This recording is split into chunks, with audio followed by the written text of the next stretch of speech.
Famous case studies. Case studies are a special type of descriptive research design that provide in-depth information about an unusual or atypical individual or group. Because they use very small numbers of participants, sometimes just a single person, case studies are subject to experimenter and participant bias. Despite this, we can learn a lot from them. We'll consider two influential case studies in neuroscience. Hands down, the most famous case study in psychology and neuroscience is the study of H.M.'s memory deficits by Brenda Milner. These photos show H.M. and Brenda Milner around the time they first met. H.M. had both his medial temporal lobes removed as a last resort treatment for recurrent seizures. Although his seizures declined, he suffered from a permanent, severe, and selective type of amnesia. His pre-surgery memories were intact, and he could learn new motor tasks, but he couldn't form any new explicit memories. Brenda Milner used many different types of cognitive tests to assess the specific nature of his memory deficits, and was able to distinguish separate memory systems in the brain. Milner's research from this single case study spawned a whole new field, cognitive neuroscience. These are photos of H.M. and Brenda Milner about 50 years later. Milner continued to study for decades, and H.M. was a willing participant.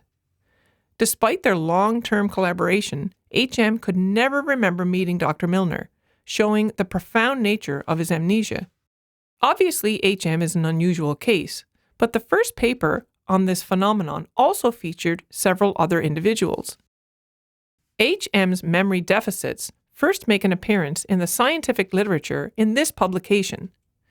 There were 9 other patients with similar surgeries described in this study, but H.M. was unique even amongst this small group in that his electroencephalography, or EEG, did not show signs of epileptic activity. So H.M.'s was not a typical case of epilepsy, and he differed from the other patients in other ways. This table lists all 10 patients who had some amount of brain tissue removed as a treatment. H.M.'s surgery was an attempt to control his seizures, but the majority of other patient cases underwent surgery as a last resort treatment for psychosis. So his initial underlying condition was epilepsy, and despite having IQ in the high normal range, his memory scores were amongst the worst, which the authors attributed to the nature of his brain loss. H.M. was different from other brain surgery patients, which makes him unique in this group and makes it tricky to generalize findings obtained from studying H.M. Maybe he showed the most severe memory deficits after surgery, not because of the brain areas involved, but because he suffered from severe epilepsy for years. So can we generalize from what we've learned about H.M. to healthy controls who have never suffered from seizures or psychosis? This is a problem with case studies, so researchers often use these studies as a starting point to other research. Although H.M. could not lay down any new explicit memories, like remembering who Brenda Milner was, he could learn new implicit tasks, like the mirror tracing task shown here, where you have to trace between the lines of this image by looking at your hand with a mirror. Although he had no recollection of doing it, his performance improved over several days, indicating that he formed a new memory.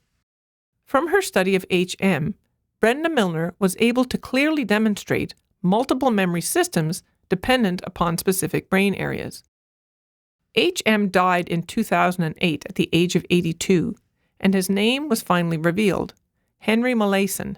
Always a willing research participant, he agreed to donate his brain upon his death, an incredible and generous gift to science. Jacopo Annesi, director of the Brain Observatory in San Diego, sectioned his brain into 2,041 ultra-thin sections, with high-resolution images of each captured for a virtual, web-accessible brain atlas. Here you can see where H.M.'s medial temporal lobes used to be. Test yourself. How is H.M.'s case similar to other medial temporal lobe patients? How is his case different? V.S. Ramachandran is a neurologist whose entire research program is based on case studies. A lot of his clinical work and published research is on phantom limb syndrome, where sensations from an amputated body part persist, often quite painful. Because the body part is missing, this perception of pain has to be created by the brain. By getting his patients to describe their phantom body parts, Ramachandran has pieced together how changes in the brain create these sensations, and he's developed a simple treatment for phantom pain. Let's take a minute to review how the body is represented in the brain. If we take a slice from the primary motor area of one hemisphere, shown here in red, you can see that the body map in the cortex is the same as in the actual body, with the feet at one end and the head at the other. The somatosensory cortex, or touch map right next door shown in green, has a similar arrangement. So what happens to these body maps when a body part is removed? The brain areas devoted to missing body parts get stimulated by neighboring areas, but the perception of touch and movement persist in the phantom part. Unfortunately, most people with phantoms describe clenching of the missing muscles and pain in the non-existent body part. Those with missing hands often describe fingernails digging into their palm.